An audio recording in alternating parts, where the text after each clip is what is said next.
దేశంలో ఉన్నటువంటి వారందరికీ కూడా ప్రధానంగా ధన్యవాదాలు తెలియజేయడం జరిగింది.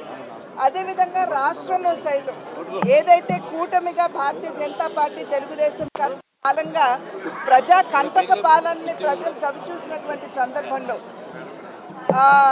ఆ నేపథ్యంలో సుపరిపాలన ఇచ్చేటువంటి సత్తా చతురత ఈ యొక్క కూటమికి ఉన్నది అని చెప్పి ప్రజలు భావిస్తూ మరి ఈ కూటమిని భారతీయ జనతా పార్టీ తెలుగుదేశం మరియు జనసేన ఈ కూటమిని ప్రజలు కూడా ఆశీర్వదించారు కనుక దాని మీద కూడా ఇవాళ చర్చించడం జరిగింది.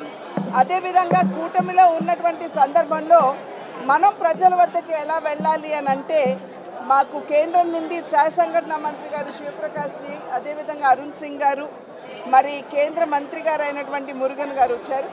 వారందరూ ఇచ్చినటువంటి సూచన ఏమిటంటే మంచి సమాజానికి ఉపయోగపడే కార్యక్రమాలు, ఉదాహరణకి చెట్లు నాటడం కావచ్చు, యువమోర్చా ఉన్నట్లయితే ఆటల పోటీలతో కావచ్చు, మహిళలు ఉన్నట్టయితే సెల్ఫ్ హెల్ప్ గ్రూప్స్కి ఏదైనా మంచి కార్యక్రమాలు చేస్తూ కావచ్చు, ప్రజలకి చేరువవుతూ సమాజానికి సేవ చేసే దిశగా.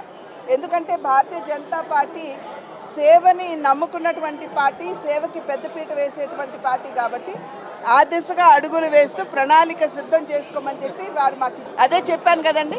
మంచి సమాజానికి ప్రజలకి ఉపయోగపడేటువంటి కార్యక్రమాలతో ప్రజల వద్దకు వెళ్ళమన్నారు. ఆల్రెడీ ముఖ్యమంత్రి గారు వెళ్ళారు, మాట్లాడారు, 2 రోజులు అక్కడే ఉన్నారు. మరి సానుకూలంగా కేంద్రం కూడా స్పందించింది. పోలవరం నిర్మాణానికి సంబంధించి కూడా అక్కడ చర్చలు జరిగాయి.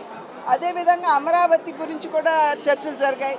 రోడ్ల విస్తరణ మీద కూడా చర్చ జరిగింది.